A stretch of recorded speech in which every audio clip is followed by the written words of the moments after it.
Hello everyone. So we found out today that Conor McGregor is not seeking election to also look to on the president's office. Now, first of all, I was not going to vote for him even if he was on the ballot, and I've said that many times. There's many things about Conor McGregor, and there's things that I absolutely despise.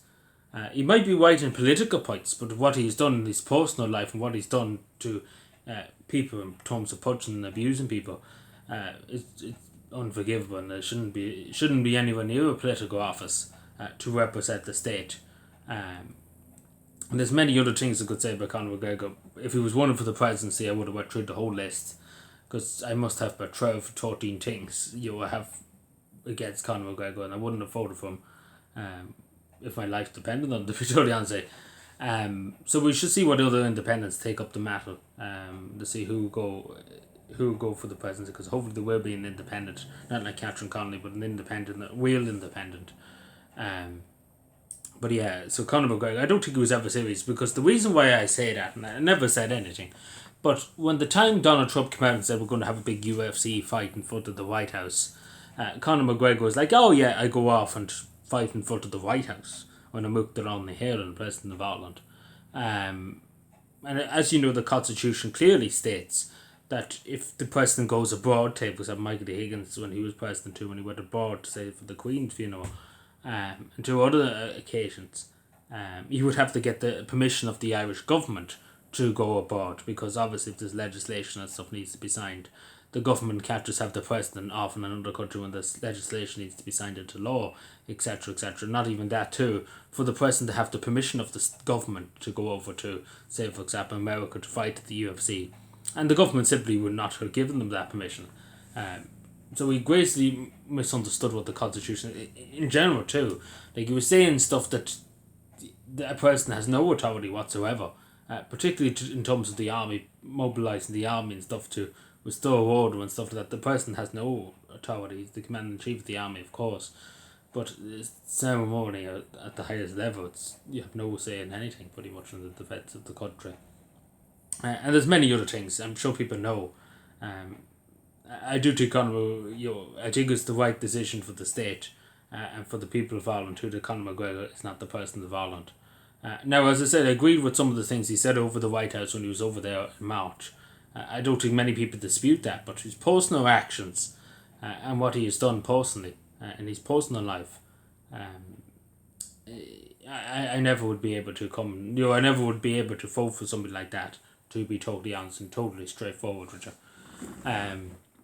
But yeah, so it's not really much a surprise, because I don't think he ever was serious about it. Particularly when he came to Cavan Monaghan there last week. I don't know what made him think that people from like a Fine Gael councillor, David Maxwell, would vote for Conor McGregor, like a TD that's a Fine Gael TD in Monaghan. Like I don't know what went through his head that he would vote for Conor McGregor, and him literally in Monaghan, where Heather Humphreys is from. Like, it doesn't make any sense. And the same with Sinn Féin going looking for votes from Sinn Féin. They wasn't going to do it anyway. It's the same with the majority of councils here. Like, he didn't even go to the council's meetings. The majority of the council meetings were today to decide who they're going to select to run for the presidency as independents. So he had no hope in hell of getting any of them, pretty much, to be totally honest with you.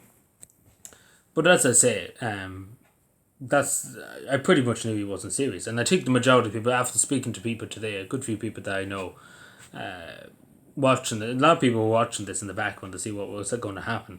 But a lot of people said the same, that it'd be different if he went to the very last second before he pulled out or before he left.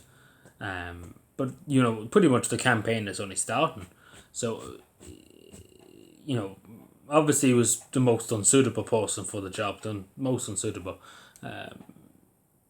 I wouldn't have supported him anyway, as President of Ireland.